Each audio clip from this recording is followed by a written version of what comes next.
This is going to be the best betting card of the year. Now, I don't know if that's going to be true, but what it did for me when I said that was it made me feel good about it, and you should feel good about these bets like we do. We've spent a lot of time. I'm not even kidding, man. 3.5 years curating rankings, watching every fight. I mean, damn near 4 years at this point, and I mean, 6 weeks in the green. If you go, I mean, I know we've done it 6 weeks. You have 5 weeks. I have 5 weeks. 1 week you're green. I was negative. 1 week I was green. You were negative. If you have followed the beefy bets entirely, if you took mine and Dominic's all together, you would have been green for 6 weeks in a row at this point. So keep that in Well, mind when we're talking about this being the best betting card of the year. and I'll even add a little more of like the weeks we weren't green, we won back like 60% of our money. It wasn't a total swing and miss. You know what I mean? And we didn't go over. So, yeah, no, we haven't got like blanked in like months. I haven't gotten blanked since we really started like investing our time in rankings and doing this. Like ever since we took the Yeah. Billy Walters approach and we set our own lines and we notice value and we essentially handicap. I mean, that is we are doing what the people are watching us for, right? We're actually putting this time in. We're studying these things for you guys. That being said, if you're wondering, normally we'll do this in a breakdown format where we give you stars of confidence, picks, things like that. We actually already did that. We have a beefy betting breakdown UFC 300, and then we're gonna have a beefy best bets. That is this. This is beefy best bets UFC 300. Welcome in. Welcome to the show. This is my third beer. What? And Dominic, I think it's on his What? second. So we're gonna give you absolute winners.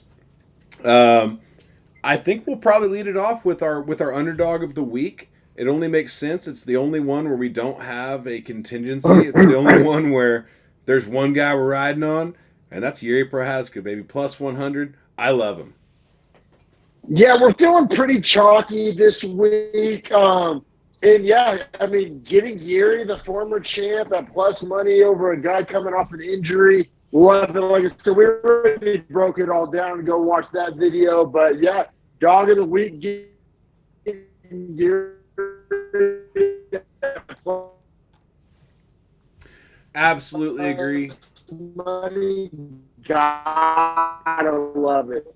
Um, and then beyond Yuri, we'll probably keep. I mean, like I said, guys, you probably want more of a breakdown. If you want that, go ahead and go to the video. We can tell you the X's and O's of why. That being said, he is going to be our dog of the week, and we'll keep it pushing to prop of the week. Prop of the week, we do have a lot more to discuss. We have 5 viable options here for you people. Realistically, 3 that I would advise. Maybe pare it down to 2. But I have 5 options that you could bet on and have at least a semi good level of confidence. Yeah, I mean, we both love Bobby Green by decision at around 2 plus 250. I think he's going to win that fight, and I think he's going to win it by decision. So I mean, straight up, I love Bobby Green by decision. It's probably my most locky prop. Just a caveat to that, you said plus 250. That is only at BetMGM. If you're anywhere else on earth or in the world, it's plus 160. So, like I was saying earlier in our betting breakdown, if you can run to an MGM line, get that line right now. It's completely out of place. Yeah, agreed. Let's see here. We also love Bo Nickel by KO. I cannot believe that's at plus 150 on a minus 3,000 fight. I mean that you better put a sprinkle on it. Like seriously, even if it's half a unit, like Bo Nickel by KO is just like that feels like stealing. Yeah, so nickel by KO is plus. Now we're talking about minus 3,000 here, right? So, and you might ask at home, why on earth would a minus 3,000 be a plus 150 by KO TKO? Is he minus 2,000 by sub? No, he's minus 130 by sub. The point of it is he is so good, so much better than, I should say, than Cody Brundage. It's almost like a coin flip of will he sub him or KO him. The finish is like minus 800. So it's almost guaranteed. Our logic here is wrestler on wrestler usually ends in a violent finish. So give me the nickel by KO plus 150 there, but we can keep it pushing. So those are our 2 effective locks of props of the week. The next 3 are going to be a little more risky, with the exception of Aljo by decision. That could be the one that you could do an actual now, and this is wild, D-Mac, hear me out. 3-leg parlay props.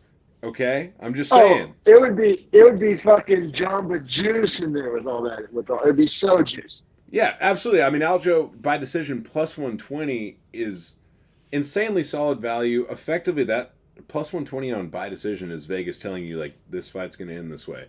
Now, me personally, I like the juice squeeze on Aljo plus 350 by sub. Reason being, the dude is the human backpack, and Calvin Cater ain't known for having the best defensive takedowns.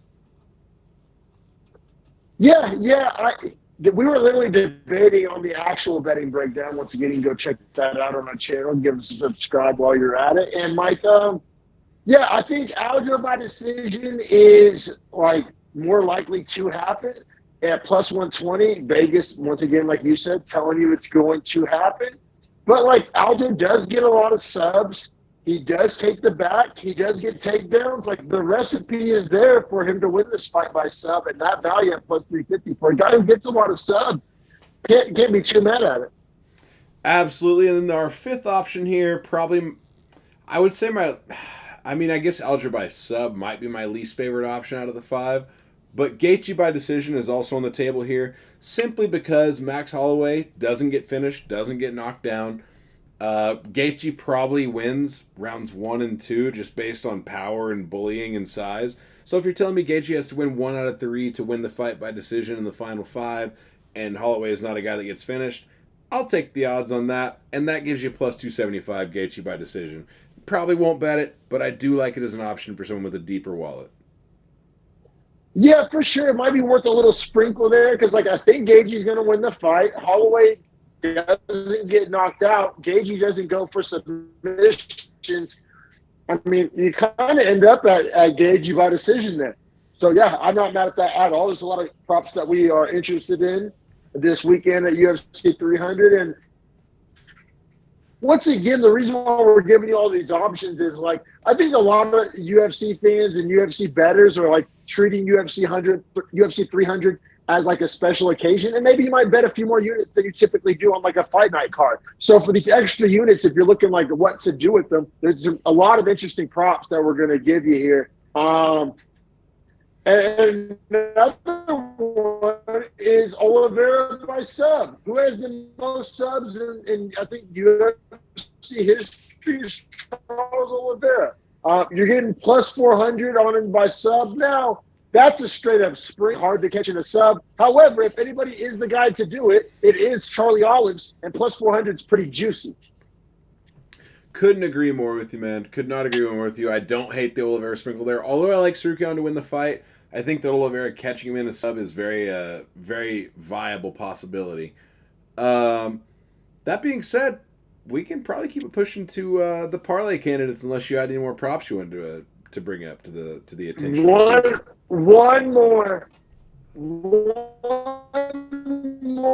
for my true scumbags out there that are just by decision at plus 600. Vegas disagrees with me. I think you disagree with me. Here's my caveman logic. Will you wait before you go? Will you say it? I'm sorry, you froze up, and no one knew what you said there. Pereira by decision plus 600. Okay, I think right.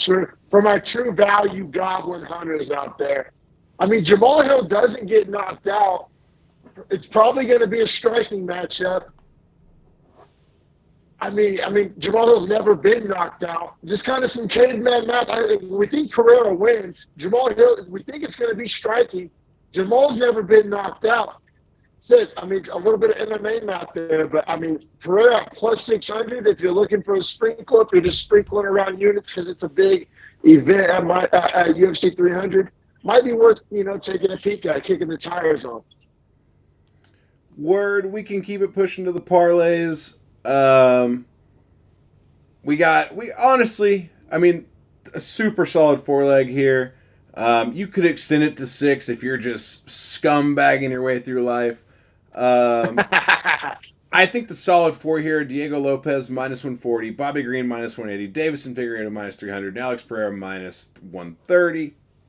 I will say that's like plus 560 or something like that when we looked at it. If you're talking about adding Wei Lee, you do actually add value. When you add Wei Lee, you get it at plus 649. Without her, you get it at 530. And then if you add Gaethje in the mix, just for you scumbags at home that want to run 6 legs, you get plus 1,117. Yeah, man. Like, I think it might even make sense to do like 1 unit on each of those. Like, bet the 4 leg, the 5 leg, and the 6 leg, or like, you know, maybe a half a unit on the 6 leg. But like, I think the 4 leg is feeling locky. I mean, if you want to be ultra conservative and take Pereira off, then, you know, you'd still get probably plus 300. And, you know, but I really like Pereira. Plus 529 is juicy as hell. Actually, you know what? I think if you're going to do the 5 leg, we'll do the 6 leg, because it's like Gaethje is like, I don't know, man. I like Gaethje. I think I like Gaethje. A lot of money's coming in on Holloway. I still like Gaethje. I don't think I'm going to let these people sway me off my original feeling. But it's like, I'd say do the 4 leg and the 6 leg. Adding 1 more leg of Wei Lee, like you can, but, you know, not a ton of extra value. Yeah, Wei Lee is worth it for me on the 5th leg, only because she adds the extra plus 100 and she's such a lock. Gaethje for me is just, I could see him fucking off the later rounds, and honestly, I don't know, man. I've never seen Holloway get finished. I've seen Gaethje get finished. Fair. Yeah, no, I mean, we're giving you the 4 leg. The 4 leg is our beefy parlay of the week. We're just saying, yeah, for those folks that want to have a little fun, a few extra sprinkles for the big UFC 300 event, the 6 leg at over plus 1,000, Juice City. But yeah, we're giving you the 4 leg as our parlay of the week. Figueredo, Green, Lopez, Pereira, plus 529. Cannot be mad at that at all. No, absolutely not. And yeah, as we alluded to in the start, this is a quick hitter. This is Beefy Best Bets. If you want to see the breakdowns of maybe some further insights, some other bets that we didn't give you here that we're 50-50 on, but if you're really hunting money and you just want to get an overall sense for the fight or for the card, or hell, I mean, if you want more news on Aljo, why we like him by sub and decision, and why we're not telling you to put him on a parlay at minus 170, go check the video out. We fully explain it. Yes, sir. Yes, sir. Thanks for watching, y'all. Hit subscribe. Check us out on Twitter or X at Beefy Breakdown, and check us out on Instagram at Beefy Boys Breakdown. Appreciate y'all watching.